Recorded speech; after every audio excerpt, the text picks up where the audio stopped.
ज्योती गायकवाड आपल्यासोबत आहे, त्यांच्याशी आपण बातचीत करणार आहोत। ज्योतिताई, ज्या प्रकारे आपण पाहतोय तुम्ही या ठिकाणी आता शपथ घेण्यासाठी येणार होता, मात्र शपथ घेतलेली नाहीये, बहिष्कार टाकलेला आहे, नेमकं कारण काय सांगा? जो आपल्याला रिझल्ट पाहिला आहे तो रिझल्ट सगळ्या जण काय म्हणतात अनाकलनीय आहे, कळतच नाही नक्की झालेलं काय। तर तुम्ही रात्रीची टक्केवारी बघितली, 5 वाजताची टक्केवारी वेगळी, रात्री 11 वाजताची टक्केवारी वेगळी, सकाळची टक्केवारी वेगळी।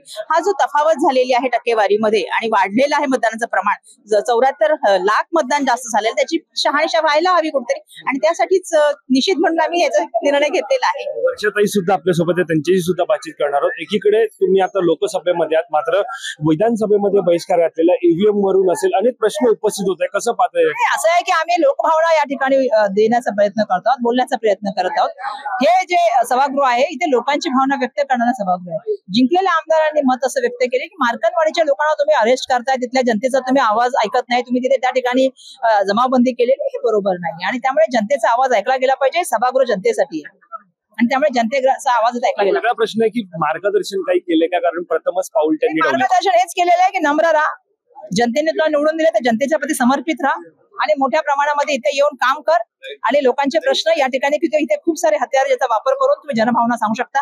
संख्या किती महत्वाची नाही, तुम्ही प्रश्न किती तेढीस लावता ते महत्वाचं। ज्या प्रकारे मार्गदर्शन केलेलं आहे त्यानुसार पहिल्यांदा तुम्ही पाऊल विधान भवनात ठेवलेलं आहे, काय सांगाल?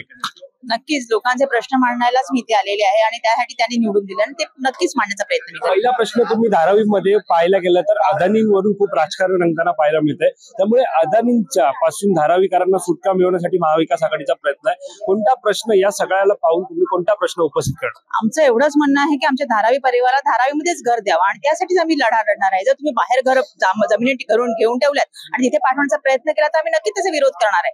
काल मुख्यमंत्र्यांनी सांगितलं की आम्ही इथे देतोय घर, तर आम्हाला तशीच घरं दिली तर आम्हाला नक्कीच आम्ही त्यांचं स्वागत करू, पण त्यांनी पात्र आणि अपात्र ह्याच्यामध्ये गुंतवून लोकांना अपात्र करून जर बाहेर पाठवलं तर ते आम्हाला चालणार नाही। प्रश्न यामध्ये उपस्थित होतो की घरं देणार पात्र 2011 पर्यंतचे तिकडचे रहिवासी त्यांना घरं देणार, म्हणजे तफावत नेमकी काय असणार आहे, कसं पाहताय? तेच सांगते की त्यांनी जो केलेला आहे की त्यांना काही लोकांना पात्र करून तिथे घर देणार आहे, ते पण नोटिफाईड एरिया ऑफ धारावी DRPचा एरिया आहे, म्हणजे ते सुद्धा धारावीमध्ये प्रॉपर नाही तर बाजूच्या एरियामध्ये देणार आहे। तर ते सुद्धा आमचं ऑब्जेक्शन आहे की आम्हाला धारावीच्या मध्ये द्या, तुम्ही कोपऱ्यामध्ये जे पाठवणार आहे ते हे नाहीये आणि ते सुद्धा लीजच्या जमिनीवर पाठवणार ते आम्हाला योग्य वाटत नाही आणि जे आम्हाला पाहिजे ते आम्हाला धारावीमध्येच पाहिजे, धारावीच्या मेन एरियामध्येच पाहिजे। कारण हा धारावीचा विकास असेल तर धारावीमध्ये देणं अपेक्षित आहे। हा इन सितू प्रोजेक्ट आहे तर धारावीमध्ये देणं इन सितू म्हणजे तिथे ते डेव्हलप झालं पाहिजे, तेच अपेक्षित आहे। त्यासाठी आणि व्हायटल प्रोजेक्ट आहे, त्यामुळे पात्र आणि अपात्राचा संबंधच येत नाही, हेच आमची अपेक्षा आहे। धन्यवाद आमच्याशी बातचीत केल्यासंदर्भात।